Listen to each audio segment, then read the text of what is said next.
गुरुर्ब्रह्मा गुरुर्विष्णु गुरुदेवो महेश्वरः गुरुर्साक्षात् परब्रह्म तस्मै श्री गुरुवे नमः।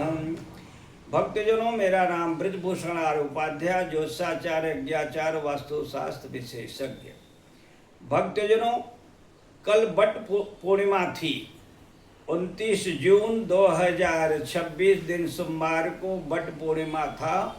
बट पूर्णिमा का वीडियो कल बनाने वाले थे, लेकिन किसी कारणवश कल बना नहीं पाए, इसलिए आज बना रहे हैं।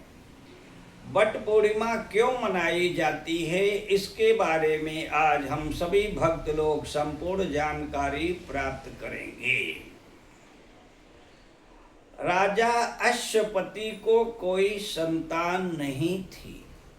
संतान प्राप्ति के लिए उन्होंने यज्ञ किया, जिसके फलस्वरूप उनके घर में एक सुंदर तेजस्वी बुद्धिमान कन्या का जन्म हुआ। उस कन्या का नाम रखा सावित्री। वो कन्या कोई साधारण नहीं थी, माता सरस्वती का अंशा अवतार थी। माता सरस्वती की कृपा से राजा अश्वपति के घर में कन्या का जन्म हुआ था। जब कन्या शादी के योग्य हुई तो राजा अश्वपति ने कहा, पुत्री, आप अपने पति की खोज स्वयं करो। सावित्री अपनी 3 सहेलियों के साथ रथ लेकर के पति की खोज में निकली।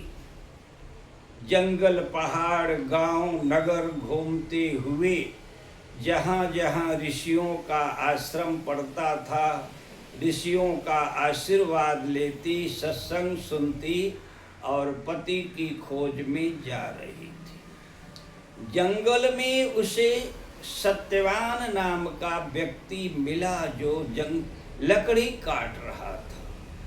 सावित्री रुकी और सत्यवान के पास जाकर कहती है, मैंने आपको मन ही मन पति के रूप में स्वीकार कर लिया।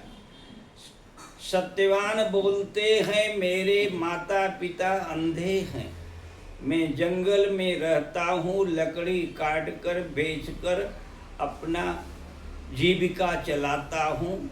आप में महल में रहने वाली राजकुमारी हमारे साथ कैसे रहे? राजकुमारी ने सत्यवान के माता पिता के पास आकर उन्हें प्रणाम किया। सत्यवान के माता पिता कहते हैं, पुत्री, तुम कौन हो? सावित्री कहती है, मैं राजा अश्वपति की कन्या सावित्री हूँ और मैं आपके पुत्र सत्यवान को अपने पति के रूप में स्वीकार कर लिया। सत्यवान के माता पिता बहुत समझाते हैं, फिर भी सावित्री नहीं मानती। फिर उसकी नम्रता, सहजता, सरलता देखकर सत्यवान के माता पिता स्वीकार कर लेते हैं। फिर सावित्री अपने राज्य को वापस आ जाती है। दूसरे दिन राजा अश्वपति ने सावित्री से कहा, पुत्री, आपकी यात्रा कैसी रही? सावित्री ने कहा, पिताजी, मेरी यात्रा अच्छी थी और मैंने अपने पति की खोज कर लिया है। उस समय देवर्षि नारद जी भी राजा अश्वपति के दरबार में थे। राजा अश्वपति ने कहा, पुत्री, आपने अपने पति के रूप में किसे स्वीकार किया, मुझे भी बताओ। सावित्री ने सत्यवान के बारे में जब बताया, नारद जी चौंक गए। फिर राजा अश्वपति ने कहा, नारद जी, क्या बात है? नारद जी ने राजा अश्वपति से कहा, राजन, सत्यवान जब बहुत छोटे थे तो सत्यवान के पिता के राज्य में शत्रुओं ने आक्रमण कर दिया और उनका राज्य छीन करके उनके माता पिता को अंधा बना दिया और इस समय वो जंगल में झोपड़ी बनाकर रहते हैं। सत्यवान को नहीं मालूम मेरे माता पिता पहले राजा थे और लकड़ी काट कर अपना जीवन बिता रहे हैं और सत्यवान की उम्र सिर्फ 1 वर्ष बाकी है। राजा अश्वपति कहते हैं, पुत्री तुमने गलत चुनाव किया है, दूसरा पति खोजो। सावित्री कहती है, भारत की नारी एक बार जिसे पति के रूप में स्वीकार कर लेती है, अब मैं कुछ भी हो सत्यवान से ही शादी करूंगी। सावित्री के हट के आगे राजा अश्वपति ने सत्यवान और सावित्री की शादी करवा दिया। सावित्री आकर के सत्यवान के माता पिता के साथ रहने लगी। एक बार नारद जी उधर से गुजरे, सावित्री ने उनका अर्घपाद से पूजन किया और नारद ऋषि ने उन्हें गुरु मंत्र दे दिया। नारद जी कहते हैं, पुत्री आज के 1 वर्ष के बाद इसी दिन सत्यवान को सांप काटेगा, उसकी मृत्यु हो जाएगी। उसे प्राणायाम सिखा दिया, ध्यान करना सिखा दिया और सूक्ष्म रूप से स्वर्ग मृत्युलोक सब जगह जाने की युक्ति भी सिखा दिया। जिस दिन सत्यवान की मृत्यु थी उस दिन सत्यवान के माता पिता से आज्ञा लिया, सावित्री मुझे वन जाने की आज्ञा दो। सत्यवान भी मान गया, सावित्री उनके साथ वन में आई। सत्यवान लकड़ी काट रहे थे और सांप ने काटा और आकर के वो सावित्री की गोद में लेट गए। सावित्री गुरु मंत्र जपती थी, नारद जी की शिष्या थी और गुरु मंत्र के प्रभाव से वो आभा मंडल बन गया था। यमराज के दूत सत्यवान का प्राण लेने आए तो वापस चले गए।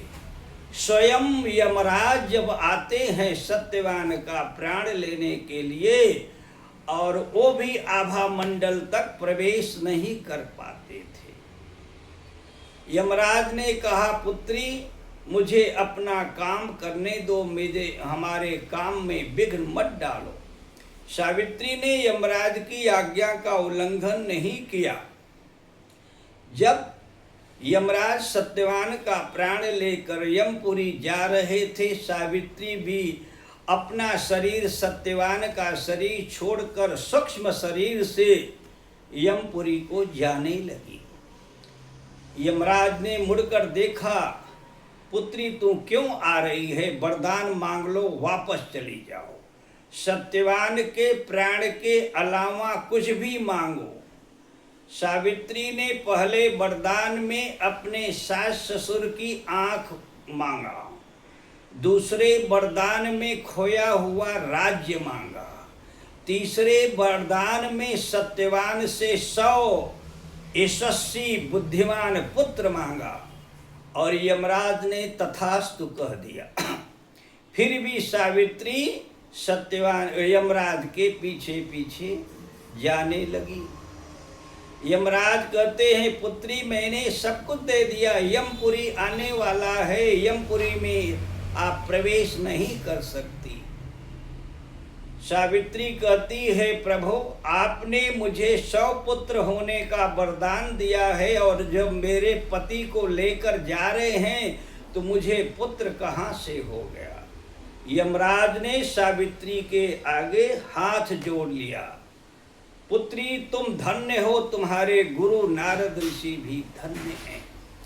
और यमराज ने सत्यवान का प्राण वापस कर दिया और यमराज सावित्री को वरदान देते हैं, हे सावित्री तुम सरस्वती की अंशा अवतार हो।